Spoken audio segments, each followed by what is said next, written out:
जाता है, लेकिन याद रखिए मरता नहीं है, प्राण नहीं गंवाता।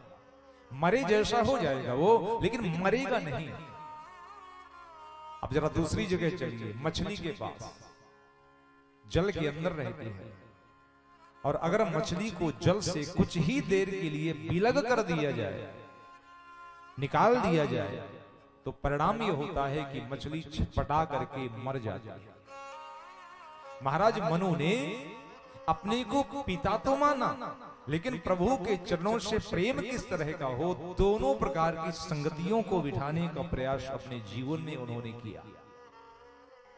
और इसका प्रमाण भी आता है, पहली बार जब महाराज मनु यानी दशरथ जब राम जी से बिछड़ते हैं ना, अलग होते हैं, तो किस तरह से बिछड़ते हैं, जैसे फणी बिनु मणि, जैसे सांप मणि से दूर हो जाता है, अधमरा हो जाता है, लेकिन मरता नहीं है, उसी तरह दशा होती है। और जब दोबारा बिछड़ते हैं तो उसी तरह से दशा होती है जैसे मछली की होती है। पहली बार बिछड़े कब, जब विश्वामित्र जी महाराज आए दशरथ जी के पास, अनुज समेत देव रघुनाथा दे दिया, और कैसे रहे राम के वियोग में, उसी तरह से रहे जैसे बिना प्राण का शरीर रहता है। प्रमाण मिलता है, जनकपुरी जब गए बारात लेकर के महाराज दशरथ, और जैसे ही राम को देखा तो दौड़े, और दौड़ करके राम को अपनी छाती से चिपकाया। गोस्वामी जी लिखते हैं, मृतक शरीर प्राण जनु भेंटे, जैसे मरे हुए शरीर में प्राण लौट आए हों, वैसे दशरथ जी की दशा हुई। जीवित हो गए, मरे नहीं, लेकिन दोबारा जब राम के वनवास के समय बिछोह हुआ, तो फिर चूंकि मांगा है ना, जलबिन मीना, मछली की तरह मुझे होना है, तो दोबारा फिर बचे नहीं, फिर प्राण ही निकल गए महाराज दशरथ। राम राम कही, राम कही, राम राम कही, राम तन परिहरि रघुपति बिरह, प्राण ही छोड़ दिया, रावु गयों सुरधा, शरीर टूट गया, नष्ट हो गया, प्राण ही निकल गया। इतना अगाध अतुलित और दिव्य प्रेम महाराज मनु का, जिन्होंने प्रभु श्री राम को इस संसार में आने के लिए विवश कर दिया। प्रेम ही तो है जो उस परमात्मा को, उस ईश्वर को, उस भगवान को, उस ब्रह्म को, उस निराकार को, उस निर्गुण को, उस अनाम को, उस अछेद को, उस अभेद को इस संसार में शरीर वाला बन करके आने के लिए विवश कर देता है। ये क्या है? बोले केवल भक्तों का, साधकों का प्रेम है और बाकी कुछ भी नहीं, केवल प्रेम। आज यही हुआ यहां पर। महाराज मनु ने मांग लिया, भगवान ने दे दिया, और भगवान वरदान देते हैं, राजन तहां करी भोग विशाल, तात गए कछुकाल पुनि, होई हहु अवध भुआल। अयोध्या के राजा बनकर के आओगे, तब मैं होब तुम्हारा सुत, तब मैं आपका पुत्र बनकर के आऊंगा। प्रभु भोलेनाथ कहते हैं, पार्वती इस तरह से मेरे प्रभु के संसार में अवतार लेने की यह अनेक कारणों में से कुछ कारण है जो मैंने तुमको बताया। एक कारण प्रताप भानु का भी है। एक राजा थे, नाम था प्रताप भानु, उनके भाई का नाम था हरिवर्धन।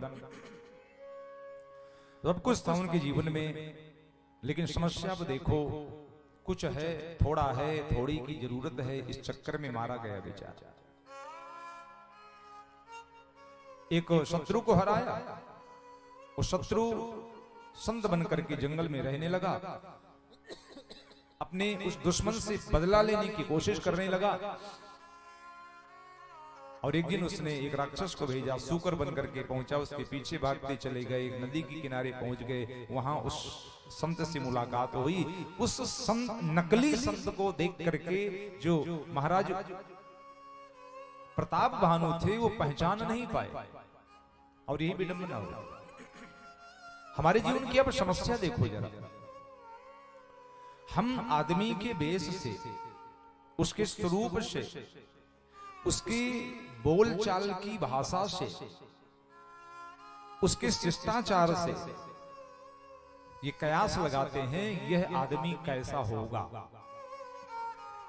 उसके भीतर तो घुस नहीं सकते, उसके भीतर तो झांक नहीं सकते, उसकी क्रियाओं से ही समझने का प्रयास करते हैं आदमी होगा कैसा। विद्या, विनय, वपु, व्यवहार, विनम्रता, ये 5 वकार हैं जो व्यक्ति का परिचय देते हैं। 5 वकार। संत का वेश देखा, जटाएं देखी, वस्त्र देखे, हाथ में माला देखी, कुछ जपते देखा। प्रताप भानु को लगा ये संत हैं और चक्कर में फंस गए। गोस्वामी जी संकेत करते, उसका आंकलन करते हैं लेकिन नहीं कर पाता। सुंदर केकी ही पेखी, बचन सुधा सम असन अही। वाणी तो बहुत अच्छी है मोर की, जिस समय आवाज भरती है ना तो उसकी आवाज सुनकर के नकली संत को असली मानने का अपराध कर बैठे महाराज प्रताप भानु। विनाश हो गया। छोड़ते हैं थोड़ा सा रामायण को, चलते हैं भागवत में। एक असली संत को नकली मानने का अपराध कर बैठे महाराज परीक्षित, श्राप हो गए। यही विडंबना है। असली को नकली मान लेना भी बुरा है और नकली को असली मान लेना भी गाय को ही नहीं। विजयवार जी के मकान के ठीक सामने ग्राउंड में जहां अनंत बलवंत आंजनेय श्री हनुमंत लाल जी विराजमान है, कहा क्यों? बोले राम कथा सुनने के लिए। बिनु सत्संगो विवेक ना होई,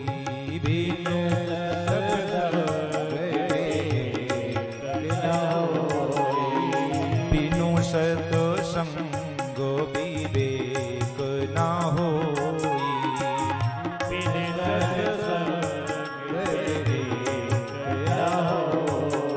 बिना सत्संग के विवेक नहीं होता। तो सत्संग कब मिलता है? बिनु सत्संग विवेक ना होई, बिनु सत्संग विवेक ना होई, बिनु सत्संग विवेक ना होई।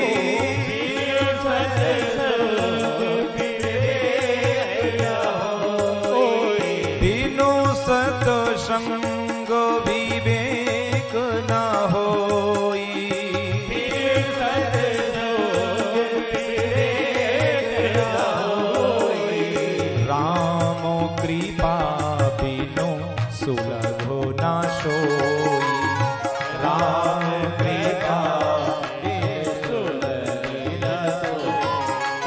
राम कृपा बिनु सुलभो ना सोई, राम कृपा बिनु सुलभ ना सोई। बिना भगवान की कृपा के सुलभ नहीं होता है वो सत्संग। जब उनकी कृपा होती है तब सत्संग मिलता है। इसका अर्थ ये कदापि नहीं है कि हम भगवान की कृपा के भरोसे बैठ जाएं। भगवान आएंगे, पांडाल लगाएंगे, महाराज को बुलाएंगे, माइक लगा देंगे और हम कथा सुन लेंगे। नहीं, जीवन का संतुलन समझिए जरा। बैलेंस क्या है हमारी लाइफ का? बिना भगवान की कृपा के सत्संग सुलभ नहीं होता।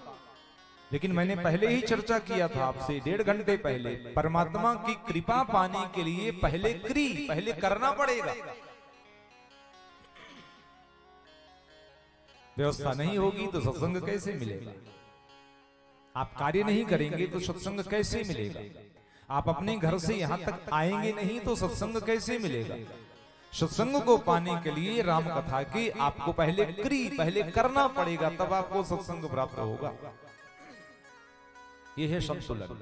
करते रहो, और जब करते रहोगे तो हमारा कर्म जब धर्म से जुड़ जाएगा तो फिर हमें विवेक की प्राप्ति होगी, परमात्मा की प्राप्ति होगी, सत्संग की प्राप्ति होगी, उसकी कृपा की प्राप्ति होगी। और यही तो करते हैं भक्तजन, यही करते हैं। जीवन में अपने कर्मों को करते हुए वो समस्त भक्त